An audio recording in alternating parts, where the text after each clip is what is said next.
अस्सलाम वालेकुम स्टूडेंट। हम ग्राफ डिस्कस कर रहे थे एक curve y is equals to 4 minus x का।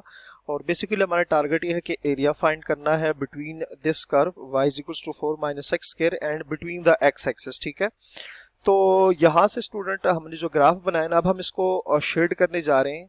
तो हमारे पास उस कर्व जो हमारे, चले मैं लिख भी देता हूँ कि कर्व हमारे पास इस केस में क्या थी, y is equals to 4 minus x square.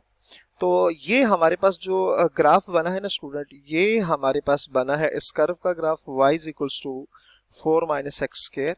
4 minus x square का ग्राफ है और x एक्सिस के दरम्यान, x एक्सिस पे कहां से, इस पॉइंट से लेकर इस पॉइंट तक। ठीक है, तो जो एरिया है बेसिकली हम वो फाइंड करना चाह रहे हैं। तो उसमें फिर हमने क्या करना है, इसको हम शेड कर देंगे। तो ये स्टूडेंट हमारे पास जो एरिया आएगा ना, ये बेसिकली हमारा इस क्वेश्चन में टारगेट था। मैं इसको शेड कर रहा हूँ ताकि आपको इसका आइडिया क्लियर हो सके। तो ये आपने इस तरह से इसको शेड करना है। ठीक है, क्योंकि क्वेश्चन हमारे पास ये था कि between the curve and the x axis. ठीक है, तो ये हमारे पास इस केस में जो एरिया था ना, ये हमारे पास ये वाली सिचुएशन हमने फाइंड करी। ठीक है, और इसका स्टूडेंट जो आंसर आया था ना इस केस में, मतलब ये जो एरिया अंदर आया था, इस एरिया को हम शो कर देते हैं। ये एरिया जो आया था ना हमारे पास, ये आया था 32 बाय 3 आया था। ठीक है, ये एरिया आपको पता है, ये इसका जो यूनिट होता है वो यूनिट स्क्वायर होता है। आप मीटर कर लें, सेंटीमीटर कर लें, या जो भी है। तो ये हमारे पास इस तरह से क्वेश्चन जो है वो कंप्लीट हो गया। ठीक हो गया। तो उम्मीद है कि आपको ये एग्जांपल, हमने पहले इसको एनालिटिकली सॉल्व किया, फिर हमने इसको ग्राफिकली सॉल्व किया। तो अब नेक्स्ट हम आ जाते हैं एक और एग्जांपल पे इसी तरह की। ठीक है, जो थोड़ी सी इससे चेंज होगी। अच्छा, इसमें भी हमारे पास उसी तरह का स्टेटमेंट है कि हमने एरिया फाइंड करना है। एग्जांपल है हमारे पास, उसकी स्टेटमेंट क्या, find the area bounded by, find the area, find the area, find the area bounded by the curve, by the curve, by the curve y is equals to x cube, x cube plus 3x square, 3x square and the x axis। ठीक है, and the x axis and the x axis। ठीक है student, तो इसमें भी आप उसी तरह से देख सकते हैं कि इसमें भी कर्व गिवन है और साथ इसमें हमारे पास क्या गिवन है, कर्व गिवन है, और साथ ये कहा गया कि आपने एक्स एक्सिस की जो वैल्यू है, एक्स एक्सिस और उसके दरमियान जो है आपने एरिया फाइंड करना है। तो ये भी आप इसी तरह से अगर आप इसको ट्राई करें तो ये सिंपल हो सकता है। मैं आपको एक डिफरेंट एग्जांपल एक और बता देता हूँ। Let's say example number 3, example 3, example 3। ठीक है, अब इसमें एक नई चीज़ है, वो इंशाल्लाह आपको मैं समझाऊंगा तो आपको वो भी आइडिया जो है क्लियर हो जाएगा। अच्छा, इसमें हमारे पास है क्या कि find the area bounded by, find the area, find the area, find the area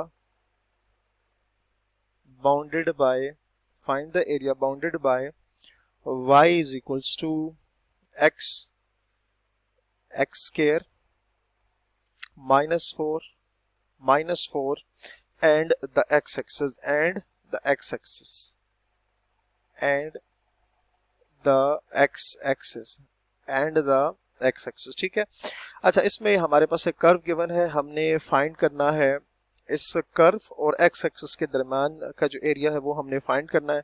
तो सबसे पहले हम x की वो वैल्यूज फाइंड करेंगे कि जिस पे हमने एरिया फाइंड करना है। आपको मैं पहले भी एग्जांपल में बता चुका हूँ कि हमें x की वैल्यू जो है वो चाहिए होती है। तो उसके लिए हम क्या करेंगे, सबसे पहले हम इसको स्टार्ट करेंगे कर्व से, as y is equals to x square minus 4। ठीक है, तो इसमें हम क्या करेंगे, y को 0 के इक्वल पुट करेंगे, put y is equals to 0, और इसको मैं 1 कह देता हूँ in equation number 1। Put y is equals to 0 in equation number 1। तो y की वैल्यू आ जाएगी 0, x into x square minus 4। यहाँ से अगर आप देखें ना तो x इज इक्वल्स टू 0 और x square minus 4 is equals to 0 लिखा जा सकता है। अच्छा, इसमें अगर आप देखें x is equals to 0, x is equals to 4 और दोनों साइडों पर अगर हम स्क्वायर रूट अप्लाई करें दोनों, तो x आ जाएगा प्लस माइनस 2 आ जाएगा, x क्या आ जाएगा प्लस माइनस 2 आ जाएगा। तो स्टूडेंट हमारे पास यहाँ x की 3 वैल्यूज आ गए, -2, ठीक है, 0 एंड 2 आ गया, ठीक है।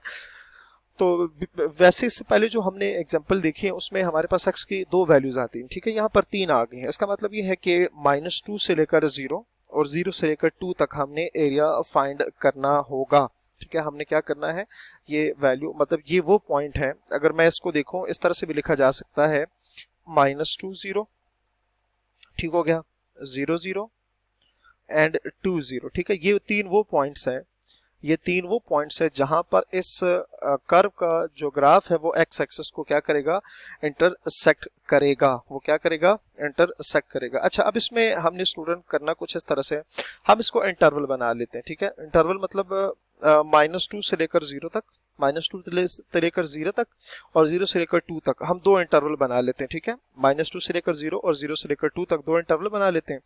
दोनों इंटरवल पे हम चेक करेंगे, ये एक इंटरवल बनेगा और ये एक इंटरवल बनेगा, ठीक है। इस पर हम चेक करते हैं कि एरिया जो है वो किस तरह से आ रहा है और इस पर जो है एरिया हम चेक करेंगे वो किस तरह से आ रहा है, तो वो भी हम देख लेते हैं, ठीक हो गया। अच्छा, वो चेक करने का भी एक तरीका है। तो सबसे पहले यहाँ हम हेडिंग देंगे कि फॉर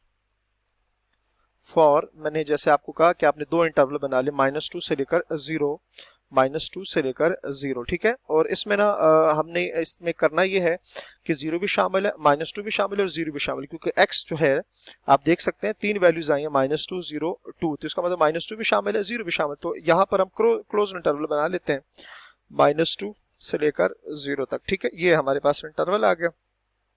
अच्छा, अब हमारे पास जो कर्व है ना, बेसिकली कर्व हमारे पास क्या है, हम वो भी लिख लेते हैं as y is equals to x into x square -4 है। तो इसको मैं स्टूडेंट लिख सकता हूँ f of x is equals to x square -4।